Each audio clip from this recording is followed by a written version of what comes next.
Olá, galerinha, bom dia. Alana, Dr. Levi, Mestre Ricardo, né? Infelizmente são somente esses alunos que estão acompanhando as aulas virtuais. Bom dia a todos. Espero que todos estejam bem, com saúde e muito animado para estudar, né? Então, galera, hoje eu vim fazer esse vídeo para explicar um pouco da atividade e eu tentarei explicar da melhor forma possível, porque tem um assuntozinho que se eu não me engano, discurso direto e discurso indireto, que pode causar um pouquinho de confusão para vocês, certo? Então, após esse vídeo, durante a execução da atividade, quando vocês forem copiar e responder, se surgir ainda alguma dúvida, vocês podem me procurar, podem ficar à vontade, tá bom? Então, eu vou iniciar aqui. A atividade de hoje, ela é com base, né? Ela é com base nessa atividade, nesse texto aqui, que é o texto O Jarro, aliás, O Corvo e o Jarro. Não estou enxergando aqui muito bem, mas eu vou tentar ler aqui para vocês, tá bom? Um corvo que estava sucumbindo de sede, viu lá do alto um jarro e, na espera de achar água dentro, voou até lá com muita alegria. Quando o alcançou, descobriu, para sua tristeza, que o jarro continha tão pouca água em seu interior que era impossível retirá-lo lá de dentro. Ainda assim, ele tentou de tudo para alcançar a água que estava dentro do jarro. Mas, como seu bico era curto demais, todo o seu esforço foi em vão. Por último, ele pegou tantas pedras quanto podia carregar e, uma a uma, colocou-as dentro da jarra. Ao fazer isso, logo o nível da água ficou ao alcance de seu bico, e desse modo ele salvou sua vida. Moral da história: a necessidade ou a crise é a mãe de todas as invenções. Olha lá, esse texto aqui, ele tem muito a ver com o momento que nós estamos passando, não é? Às vezes nós damos uma de corvo quando nós encontramos um jarro aí pela vida. Como é o caso agora do momento em que nós estamos passando, que é esse momento de pandemia. As aulas remotas, as aulas virtuais, são como se fossem o jarro. E nós, professores, alunos, diretores e todos os envolvidos na educação, assim também como os pais, são os corvos, né? Nós estamos nos adaptando a uma nova situação e tentando vencer da melhor forma possível, jogando umas pedrinhas de vez em quando para tentar alcançar a água. No caso, que é o nosso objetivo aqui no estudo, o conhecimento, tá bom? Então, voltando aqui. Logo em seguida, você encontrará aqui as questões. A primeira questão, que ela é discursiva, você vai dizer quem é o personagem central do texto, né? Esse autor é o Esopo, né? Acredito que a gente já leu várias fábulas sobre Esopo, né? Esse texto é uma fábula, por quê? Porque é um conto narrativo em que animais ganham características humanas, né? Eles pensam, agem como seres humanos. Descreva suas características, vai dizer quais são as características do corvo, né? Do personagem principal.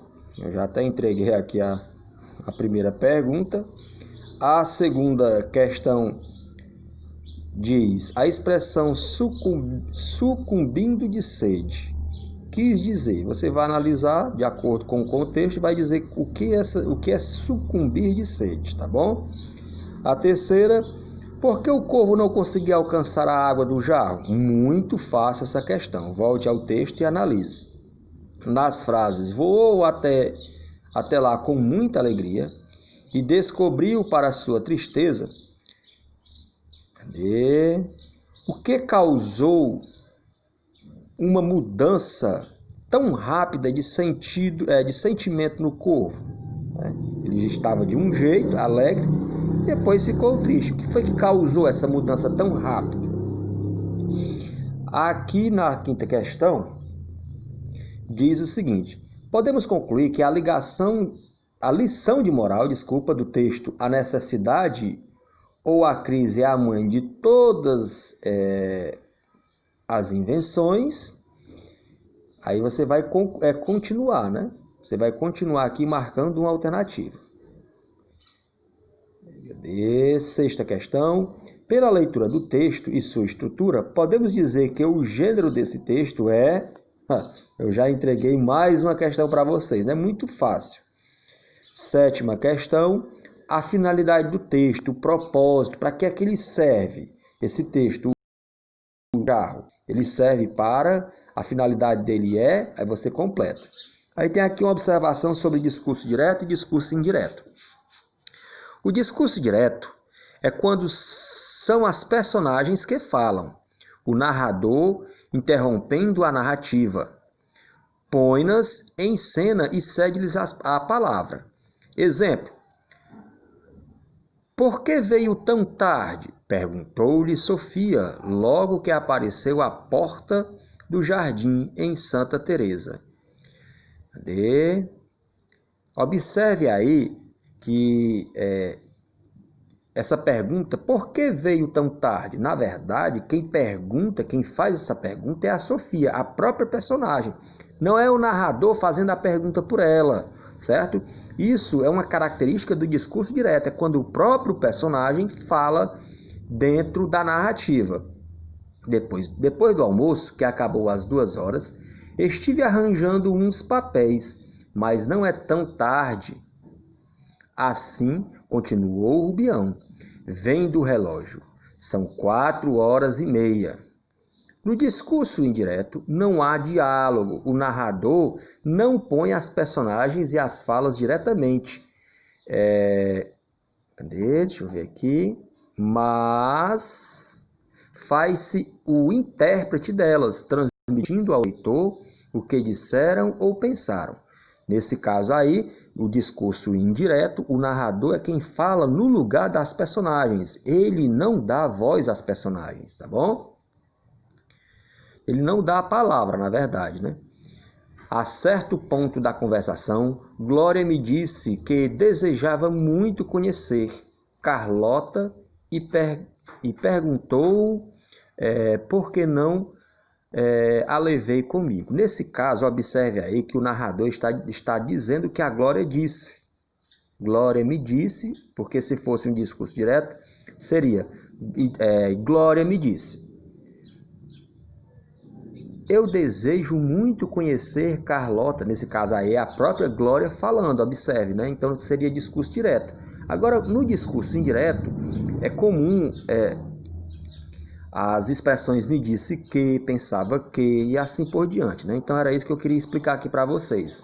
Na 8ª questão, em qual das frases abaixo há discurso indireto? Ou seja, não é o personagem quem está falando, é o próprio personagem quem está falando, a própria fala do personagem. Nesse caso, o discurso indireto é quando o narrador fala no lugar da personagem, diz o que a personagem pensa, o que ela acha, o que ela fala, enfim. Então você vai analisar aí e dizer qual é, tá bom? A 9ª questão, muito fácil, você vai completar corretamente, né? Você vai usar corretamente o NH ou o LH onde for necessário.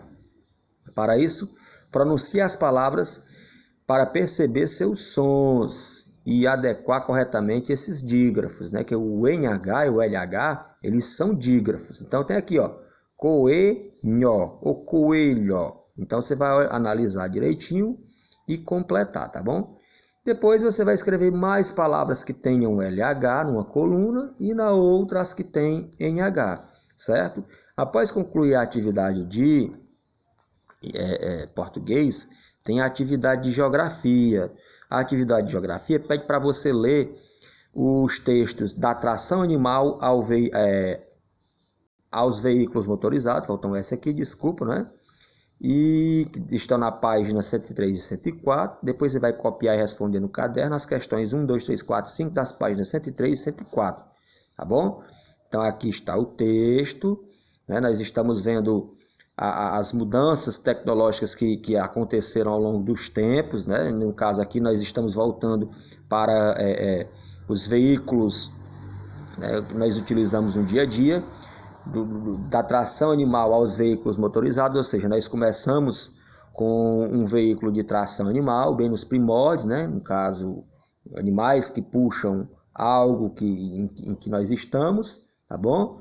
E hoje os veículos motorizados, que são os carros, aviões, né, e caminhões e etc, tá bom? Então, qualquer dúvida podem me procurar, eu estarei disponível para vocês, como sempre eu venho dizendo, de segunda a sexta, de 7 horas da manhã até 11 horas da manhã.